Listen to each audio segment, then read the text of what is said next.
We ask why the president is now making immigration a bigger issue than the economy, or at least that's how it seems. We bring in Jessie Duff of the London Center for Policy Research and Democratic strategist Raul Avelar. Good morning. Good morning. Good morning. You know, Jessie, I want to talk to you first. With this big push on the caravan on immigration, is the president risking alienating independence here? Absolutely not, because people don't vote on what you've already given them. The president has accomplished an incredible economy, and they already have it. They're now looking at one of his campaign promises when he got elected president, and that was illegal immigration. It was about the wall. It was about protecting this country and its borders, and that is actually something he won on. So I understand the concern, but he does talk about the economy. He's made that very clear. I mean, the jobs report on Friday, my gosh, that blew up all over Twitter. 250,000 new jobs, far surpassing what the expectations were. So I think the economy is working for itself, but he does want to get that wall built, and this is something he won on. Yeah, he wants to fulfill another campaign promise, and that's what he's now promising to voters tomorrow. Raul, what do you make of that strategy?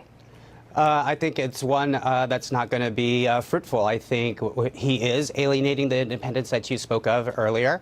And I think there's a reason why he's not talking about it. He said it's not a sexy conversation, so he said it himself. But there's a reason, because there's a tax cut that was given to us and is ballooning, and there's going to be a tremendous burden on taxpayers with that. Raul, let me stay with you for a second. Do you think Democrats take the House, the Senate, both? How do you think things end when we get the results?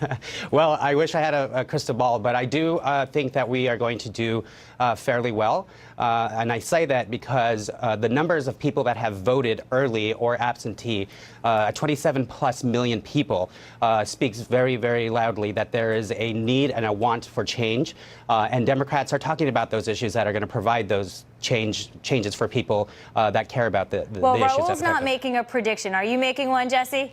Well, I do think that we will squeak by with the House, and I do think we're going to hold on to the Senate. And some of the biggest reasons have been this caravan that is coming towards the United States. People are concerned about their security. You're talking about 98% of the fentanyl and heroin comes over from the border illegally. We're talking about 10,000 children that are human trafficked per year. And we're also talking about over 58,000 prisoners in federal prisons that are illegals. And this is something critical to the United States. We're talking about our own security. We're talking about what taxpayers have to pay for. So these issues are touch points, but I do think that the Republicans are going to hang on. Kevin McCarthy, the House Majority Leader, writing in the Wall Street Journal, if the Democrats win, they will paralyze the government in an attempt to impeach President Trump. They will attempt to roll back the tax reform that has energized the economy.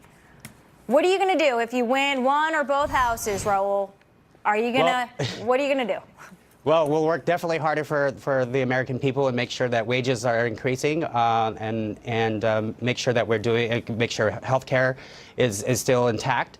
This impeachment thing is something that people like to talk about, but I think there are more pressing issues that we will focus on and make sure we work hard for the American people and the middle class. We hope so. Raul Avelar, Jessie Duff, thank you for the conversation this morning. Good morning. Thank you for having me.